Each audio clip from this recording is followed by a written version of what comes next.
Hi friends, இன்றைக்கி நம்ம ஜீரக சம்பா சிக்கன் தம் பிரியாணி தான் வந்துட்டு எப்படி செய்கிறதுன்னு பார்க்க போகிறோம். இதுக்கு நான் 1/4 கிலோ ஜீரக சம்பா எடுத்திருக்கேன், 1.5 கிளாஸ் அது.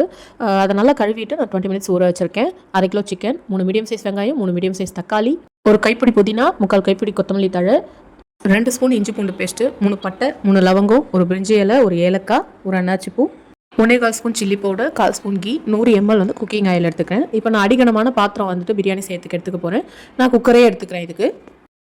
இப்போ நான் ஆயில், கீ இது ரெண்டுத்தையும் ஆட் பண்ணிவிட்டு நம்ம எடுத்து வச்சுருக்க ஸ்பைசஸ்லாம் இதில் நான் ஆட் பண்ணிக்கிறேன். அது நல்லா பொரிஞ்சதுக்கப்புறம் நீல வாக்கில் கட் பண்ணி வச்சுருக்கேன் வெங்காயத்தை வந்து இதில் ஆட் பண்ணிக்கிறேன். வெங்காயம் எப்பயுமே வந்து நல்லா கோல்டன் ப்ரௌன் கலரில் வந்துட்டு வர வரைக்கும் வதக்கணும் நம்ம. உங்களுக்கு டக்குன்னு வேணும், உங்களுக்கு கோல்டன் ப்ரௌன் கலரில் வரணும் அப்படின்னா லைட்டாக வந்துட்டு சால்ட் ஆட் பண்ணிக்கோங்க. அது கோல்டன் ப்ரௌன் ஆனதுக்கப்புறம் நம்ம எடுத்து வச்சுருக்க இஞ்சி பூண்டு பேஸ்ட் வந்து இதில் நான் ஆட் பண்ணிக்கிறேன். இஞ்சி பூண்டு பேஸ்ட் ஆட் பண்ணதுக்கப்புறம் கொஞ்சம் நல்லா வதக்கிக்கணும், அடி பிடிக்கும். ஸோ நம்ம வந்து கைவிடாமல் கொஞ்சம் லைட்டாக கிண்டிட்டு பச்சை வாசனை போனதுக்கப்புறம் நம்ம வந்துட்டு தக்காளி ஆட் பண்ணணும். தக்காளி ஆட் பண்ணிவிட்டு இந்த மாதிரி எண்ணெய் பிரிஞ்சு வர ஸ்டேஜில் வந்துட்டு நம்ம எடுத்து வச்சுருக்கிற சில்லி பவுடர் வந்து இதில் ஆட் பண்ணிக்கிறோம். சால்ட்டு நான் டேஸ்ட்டுக்கு எவ்வளோ வேணுமோ அந்த அளவுக்கு நான் சால்ட்டும் ஆட் பண்ணிக்கிறேன். இதை நம்ம நல்லா கிண்டினதுக்கப்புறம் தான் வந்துட்டு புதினா, கொத்தமல்லி இதெல்லாம் வந்து நம்ம இப்போ ஆட் பண்ண போகிறோம். ஸோ புதினா, கொத்தமல்லி ரெண்டுத்தையும் ஒன்றா ஆட் பண்ணிவிட்டு நல்லா கிளறிக்கணும். வந்து இதில் தயிர் ஆட் பண்ணுறோம், புளிப்புக்காக தயிர். நான் இதில் லெமன் காமிக்க மறந்துட்டேன். லெமன் வந்து ஒரு 5 சொட்டு லெமன் மட்டும் வந்துட்டு இதில் ஆட் பண்ணியிருக்கிறேன் நான். ஸோ இதெல்லாம் வந்து நம்ம நல்லா கலந்ததுக்கப்புறம் இந்த மசாலா எல்லாமே ஒன்றா வந்துட்டு பைண்ட் ஆனதுக்கப்புறம் தான் வந்து நம்ம இதில் சிக்கன் வந்து ஆட் பண்ண போகிறோம். ஸோ அப்போ தான் வந்து சிக்கனுக்கு உள்ளே வந்துட்டு நல்லா அந்த மசாலாலாம் வந்துட்டு உள்ளே போகும்.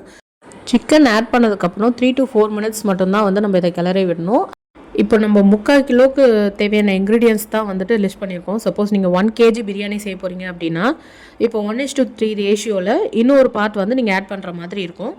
எக்ஸாம்பிள், நீங்கள் இப்போ 3 வெங்காயம் எடுத்திருக்கீங்க 3/4 கிலோக்குனா, இப்போ 1 kgக்கு வந்துட்டு நீங்கள் 4 வெங்காயம் எடுக்கிற மாதிரி இருக்கும். அந்த மாதிரி நீங்கள் ஆட் பண்ணிக்கணும் பார்த்து. இப்போ தண்ணி ஆட் பண்ணிக்க போகிறேன். ஜீரக சம்பா அரிசிக்கு பார்த்தீங்கன்னா 1 டம்ளர் அரிசிக்கு 2 டம்ளர் தண்ணி. ஸோ நான் 1.5 கிளாஸ் அரிசி எடுத்துருக்கறனால இப்போ நான் 3 கிளாஸ் தண்ணி இதில் ஆட் பண்ணிக்கிறேன். தண்ணி கொதி வந்ததுக்கப்புறம் சால்ட்டு, காரம் இதெல்லாம் டேஸ்ட்டு பார்த்துட்டு நம்ம வந்து வடிகட்டி அரிசி இதில் வந்து ஆட் பண்ணிக்க போகிறோம். அரிசி ஆட் பண்ணிவிட்டு தண்ணியும் அரிசியும் வந்துட்டு நல்லா ஒன்றா வந்து வரணும். அந்த ஸ்டேஜில் தான் வந்து நம்ம தம் போடணும். இந்த மாதிரி நம்ம கரண்டி வச்சு பார்க்கும்போது தண்ணி வந்துட்டு நமக்கு தனியாக வரணும். அந்த ஸ்டேஜில் தான் வந்து நம்ம போடணும். இப்போ நான் வந்துட்டு தவாலாம் வச்சு போடல, டேரெக்டாக வந்துட்டு நான் லோ ஃப்ளேமில் வச்சிடறேன். ஃபுல்லாக லோ ஃப்ளேமில் வச்சு மேலே ஒரு தட்டு போட்டு மூடி 20 மினிட்ஸ் வரைக்கும் வந்துட்டு நம்ம அப்படியே தம்மில் விட்டுறணும். அதுக்கப்புறம் தான் நம்ம ஸ்டவ்வை வந்து சுவிட்ச் ஆஃப் பண்ணணும். ஸோ ஓப்பன் பண்ணி பார்த்தா நம்மளுக்கு பலன்னு வந்து பிரியாணி வந்து ரெடி ஆகிடுச்சு. சூப்பராக இருக்குது. டேஸ்ட் பண்ணி பார்த்தா ட்ரை பண்ணி பாருங்கள்.